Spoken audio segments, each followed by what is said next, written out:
आज हम semiconductor diode देख रहे हैं। तो डायोड बनाने के लिए हम एक सिंगल क्रिस्टल लेते हैं। उस क्रिस्टल में एक तरफ तो हम पी साइड एक तरफ तो हम ट्राइवेलेंट इम्प्योरिटी ऐड करेंगे, तो उधर पी साइड बन जाएगी, और दूसरी तरफ हम पेंटावेलेंट इम्प्योरिटी ऐड करेंगे, उधर एन साइड बन जाएगी। तो पी साइड में क्या होगा कि होल्स मेजॉरिटी कैरियर्स होंगे और एन साइड में इलेक्ट्रॉन्स मेजॉरिटी कैरियर्स होंगे। तो इसमें जो कैरियर कंसंट्रेशन में जो डिफरेंस है, पी होल्स में पी टाइप में होल्स बहुत ज़्यादा हैं और एन साइड में होल्स है ही नहीं, बहुत कम है। तो इस कंडीशन में क्या होगा, इस कैरियर कंसंट्रेशन की वजह से होल्स है वो पी साइड से एन साइड में मूव करेंगे, और इलेक्ट्रॉन्स है वो एन से पी में मूव करेंगे। तो इसकी वजह से जो करंट फ्लो होगी वो डिफ्यूजन करंट होगी। तो डिफ्यूजन करंट है वो कैरियर कंसंट्रेशन में डिफरेंस की वजह से फ्लो होती है। तो डिफ्यूजन करंट डेंसिटी का जो फॉर्मूला है वो J H is equal to minus Q D H Y D T ampere per meter square, J E is equal to E D N D Y D T ampere per meter square. यहाँ पे जो एक remember करने योग्य जो बात है वो ये है कि यहाँ पे होल्स के लिए जो डेंसिटी है वो उसमें नेगेटिव साइन आता है, इलेक्ट्रॉन की जो डेंसिटी है उसमें पॉजिटिव साइन आता है। अब क्या होगा कि जब एन साइड है उसमें से इलेक्ट्रॉन्स पी साइड में जा रहे हैं और पी साइड से होल्स एन साइड में जा रहे हैं, तो एन साइड में क्या होगा कि पॉजिटिव डेवलप हो जाएगा और पी साइड में नेगेटिव नेगेटिव डेवलप हो जाएगा, क्योंकि नेगेटिव हो जाएगा पी साइड, क्योंकि यहाँ एन साइड में से इलेक्ट्रॉन्स इधर जा रहे हैं पी साइड में, तो एन साइड पॉजिटिव हो गई, तो इधर से पॉजिटिव से नेगेटिव की तरफ एक इलेक्ट्रिक फील्ड डेवलप हो जाएगा। तो इसमें इलेक्ट्रिक फील्ड की वजह से जो करंट फ्लो होगी वो ड्रिफ्ट करंट होगी।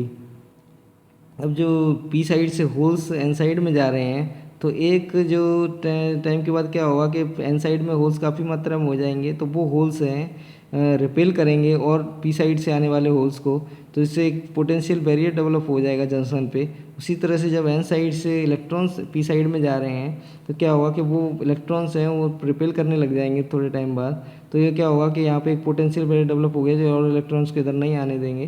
तो जंक्शन पे क्या होगा कि रिकॉम्बिनेशन भी होगा इलेक्ट्रॉन्स और होल्स का, और उन रिकॉम्बिनेशन से यहाँ मूवेबल चार्ज रहता है यहाँ पे जो मूव नहीं कर पाता, और जिसकी चार्ज डेंसिटी तो यहाँ पे जीरो रहती है, मूव करने वाले चार्ज डेंसिटी जीरो होती है। तो क्या होगा कि ये यहाँ डिप्लीशन रीजन क्रिएट हो जाता है जंक्शन पे। इसे transition region, depletion region, space charge region, कई इसके नाम हैं कहते हैं। इसकी जो विड्थ है स्पेस डिप्लीशन रीजन की वो लगभग 1 माइक्रोन होती है, 10⁻⁻6 मीटर। और अब अपन देखें पॉइजन्स इक्वेशन से हम देख सकते हैं कि पॉइजन्स इक्वेशन है d square v by d x square equal to minus rho Y epsilon. यहाँ रॉ चार्ज डेंसिटी है वो जीरो होती है जंक्शन पे, तो इस कंडीशन में d square v by d x square equal to zero हो गया। तो दिस मीन्स का मतलब क्या है, इधर G B is equal to zero और कांस्टेंट तो बी है यहाँ पे कांस्टेंट रहेगा जंक्शन पे। और जो अपन E is equal to minus D Y by D X is equal to X zero से X rho Y epsilon zero, rho zero हो गया तो ई इजकल टू जीरो। इस कंडीशन में ई इज आइदर जीरो होगा या मैक्सिमम होगा। तो इस कंडीशन में क्या होता है, जंक्शन पे जो है इलेक्ट्रिक फील्ड इंटेंसिटी है वो मैक्सिमम होती है।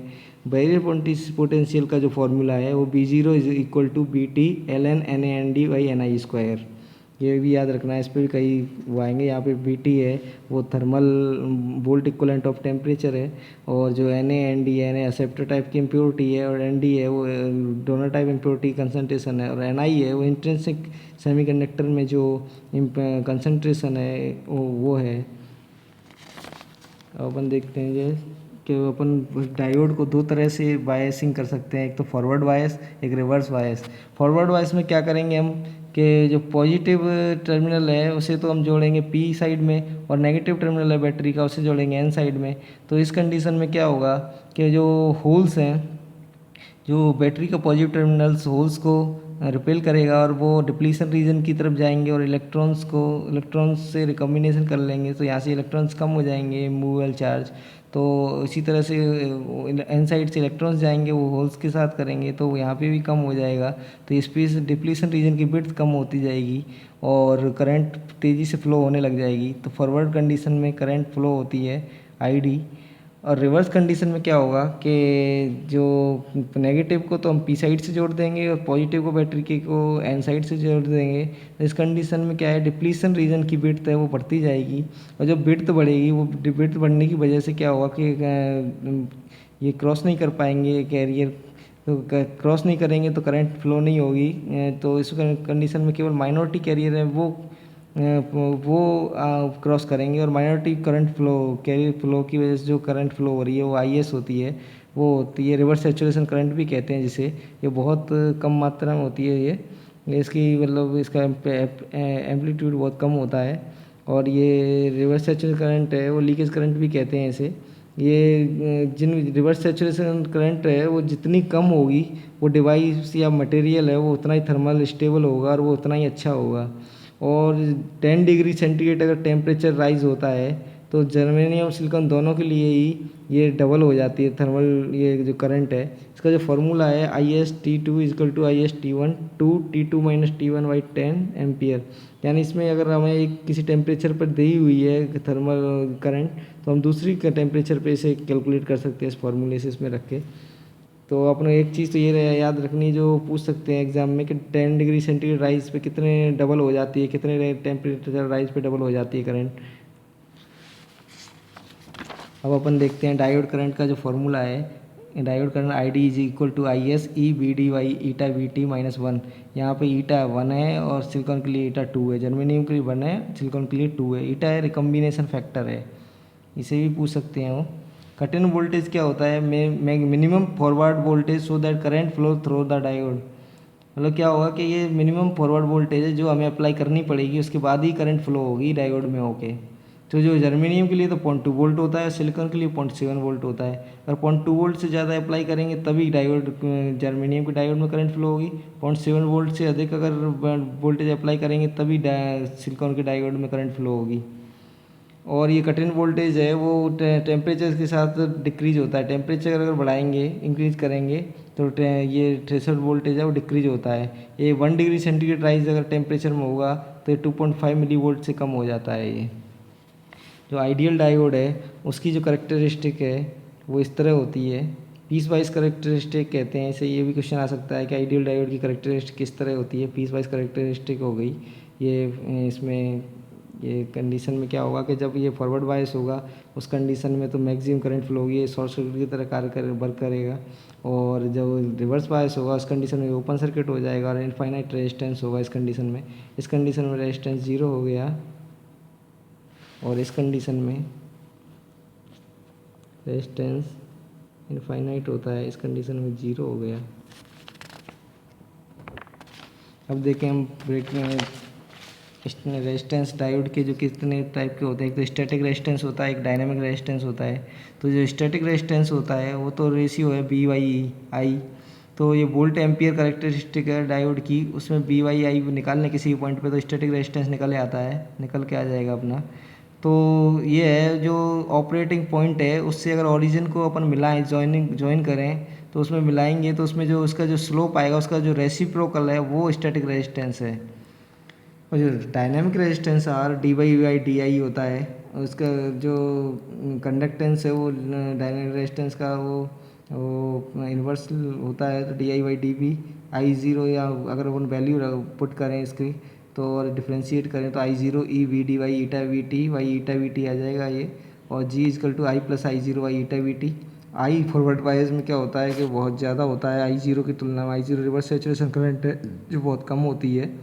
तो इस कंडीशन में G = आ जाएगा I/η/VT और R = आ जाएगा η/VT/I। ये भी याद रख सकते हैं। और डायनामिक रेजिस्टेंस अपन स्मॉल सिग्नल ऑपरेशन के लिए यूज़ करते हैं। कॉन्टैक्ट पोटेंशियल का जो फॉर्मूला है वो तो मैं पहले B0 = K/T/Q ln NA/ND/Ni²। K है यहाँ पे बोल्ट्जमैन कांस्टेंट है 1.38 × 10⁻23 जूल पर डिग्री केल्विन। डिफ्यूजन कैपेसिटेंस और स्टोरेज कैपेसिटेंस क्या होता है। डिफ्यूजन की वजह से जो कैरियर कंसंट्रेशन कैरियर जो चेंज हो रहा है, करंट जो होल्स और इलेक्ट्रॉन्स जो आ रहे हैं तो बीच में जो कैपेसिटेंस जंक्शन पे डेवलप हो रहा है जो डिप्लीशन रीजन में, उस कंडीशन में क्या होगा कि CD वही उसके लिए जो फार्मूला है CD = τI/η/VT। टॉ है वो mean life time of minority carrier है। VT थर्मल वोल्टेज होगा। ईटा हो गया वो अपना रिकम्बिनेशन फैक्टर हो गया। तो CD प्रोपोर्शनल टू I हो गया यहाँ पे। ये बहुत इंपॉर्टेंट है, ये आ सकता है एग्जाम में। CD यहाँ पे जो डिफ्यूजन कैपेसिटेंस है वो करंट के प्रोपोर्शनल होता है, इसे याद रखना, ये बहुत इंपॉर्टेंट।